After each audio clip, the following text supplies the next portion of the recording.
Party కార్యాలయాల దగ్గర వినతి పత్రాలు స్వీకరించితే ప్రయోజనం కాదు, దాంట్లో అసలు నిజాలు కనిపెట్టాల్సిన అంశం.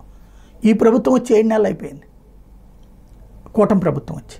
ఇక్కడ సమస్య ఏంటి? ఇవాల్టికి కూడా తెలుగుదేశం పార్టీ కార్యాలయానికి, జనసేన కార్యాలయానికి బారులు తీరి వస్తున్నారు కంప్లైంట్లు ఇవ్వడానికి.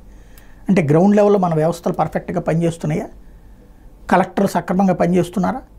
ఆర్డీఓలు సక్రమంగా పనిచేస్తున్నారా? పోలీసులు సక్రమంగా పనిచేస్తున్నారా? వాళ్ళు చేస్తే మన దగ్గరికి ఎందుకు వస్తారు? అంటే వాళ్ళు చేయట్లేదనినే కదా.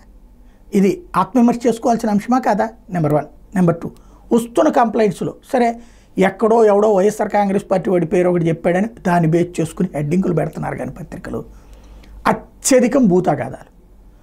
నా పేరుతో ఉన్న భూమి వాడికి ఎవడికో రాసిచ్చాడు, అలాగే నా భూమిలో కొంత భాగాన్ని తీసుకెళ్ళి వేరే వాళ్ళకి రాసిచ్చారు, ఆన్లైన్లో మోసం చేసేసారు. ఏంటిది? ఎన్నాళ్ళు, ఎన్నేళ్ళు, ఎంతమంది, ఎన్ని లక్షల మంది కంప్లైంట్స్ ఇవి? ఎవరు పరిష్కరిస్తున్నారు వీటిని? ఎలా పరిష్కరిస్తారు?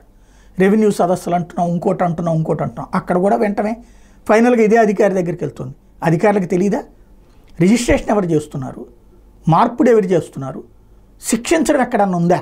వీటిట్లలో పరిష్కారం లేకుండా పోరాటం చేస్తే కేవలం పత్రికల్లో ఆరాటపు వార్తలు తప్పించి నిజంగా ప్రజలకైతే ఒరిగేదే ఉండదు.